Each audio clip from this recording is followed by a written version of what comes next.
Yo, what's good, YouTube? It's Dark Sense here. We are reviewing Monday Night Raw for November 4th, 2024. So let's get into it. It started with Liv Morgan and Raquel and Dominic. None of the rest of the Judgment Day. It was just them three. So I kind of think they're just going to break off into their own thing. Liv showing off her crown jewel ring because she is the first ever women's crown jewel champion. And as Liv was saying, that she's done with the Liv Morgan Revenge Tour. It is a Liv Morgan World Tour.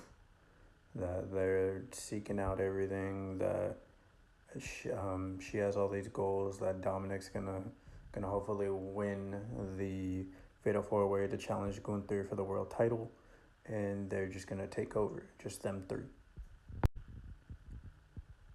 And as she's talking, Jade Cargill's music hits, Bianca Belair, they both come out. A little face-to-face between both, and Liv is like, hey, like, at least we're real friends. You guys are only friends because you guys are tag champs.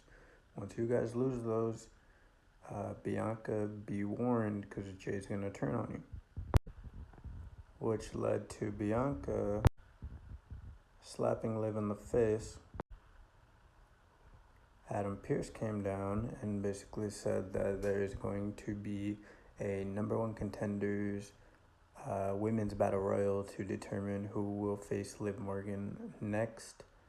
And the women's tag champions were also a part of that match.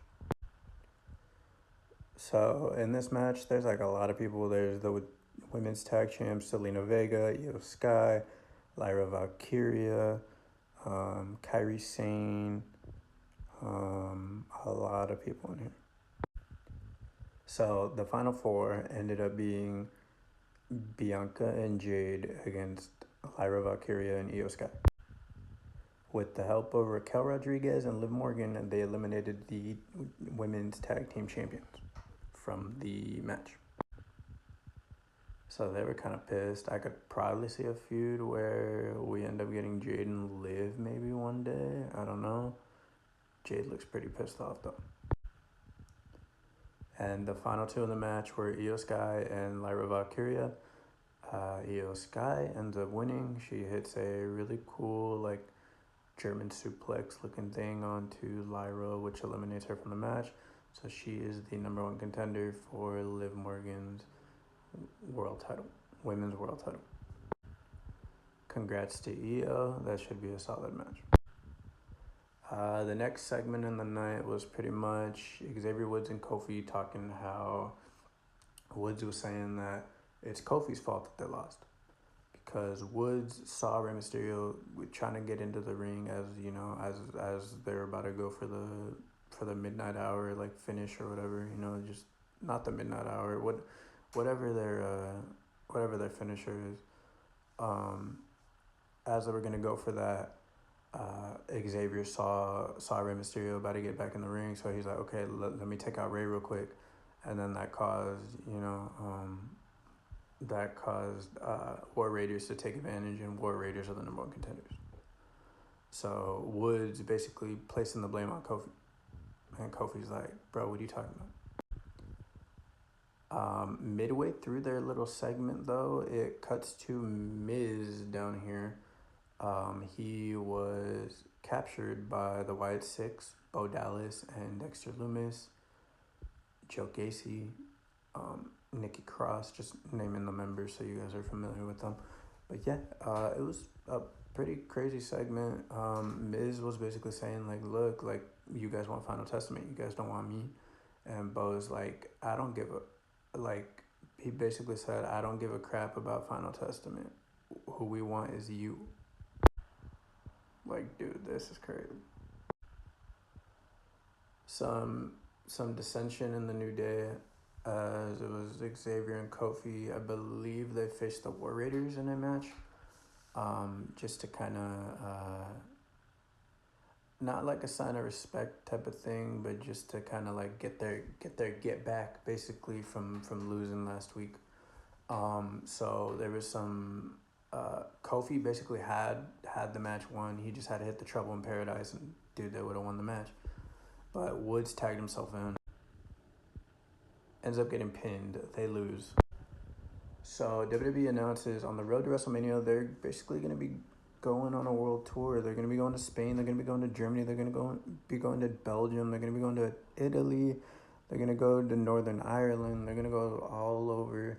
The only thing I'm a little bummed about is because all of these places, everything's going to be spoiled. I'm going to try to not look at spoilers. I'm going to try to not look at a lot of that stuff. But what do you guys think about that? I think it'll be cool. The next segment of the night was between Sammy, Jay, and Jimmy. Jay was like, to be honest, I really appreciate you coming out and saving me, and saving saving the OG group. And Jimmy didn't see it like that. Jimmy was like, why did you kick the OTC? The OTC's pissed. I'm pissed. We can't trust you. You're not family. This and that. Sammy basically says the only reason he was out there was to save Jay, because Jay is the only person that he ever turned to, the only person that he could ever really trust within the bloodline, within that family circle, just within that. So he was out there to help Jay. He didn't do it for Jimmy. He didn't do it for Roman. He was literally strictly there for Jay. But also Sammy said that he doesn't hate Jimmy. He doesn't have any issues with him. So he doesn't know why Jimmy's coming at him that way, you know? And as the Usos basically say that, hey, like, you're not family, like, let us handle this. Jay's like, Sammy, can you please show up on Friday Night SmackDown so we can resolve this, all four of us, as a family. And Jay is like, there's Jimmy Uso, Jay Uso, and Sammy Uso. So Sammy will probably be on SmackDown. So yeah. Next was pretty much a segment from Seth, basically saying that he's gonna win the Fatal 4-Way match in the main event. You know, typically what you do in a promo leading to a main event. You know, you try to hype yourself up. You know, think you'll win. I kind of already knew Seth wasn't gonna win. Kind of going into this, I already knew the Bronson Reed thing wasn't done after the pay-per-view match. So yeah. Chad Gable ended up fighting Dragon Lee. Ivy Nile put Zelina Vega in this crazy dragon sleeper looking thing. Ray came down to literally just check on Zelina because that's all that he really cared about for this. Chad tries to grab Ray because they're not done with that feud. It's still LWO in the American Mid. So he kicks Gable, and then that leads to Dragon Lee picking up the victory. Gunther pretty much cut a promo saying that he doesn't care who wins the Fatal 4-Way match, that he's going to beat whoever it is. You know, if it's Damian, if it's Seth, if it's Sheamus, and then there's Dom. So, and then once he mentioned Sheamus, Ludwig's ears kind of perked up, like, hey, like, weren't you supposed to handle that? Weren't you supposed to handle that situation? You said you were going to do that.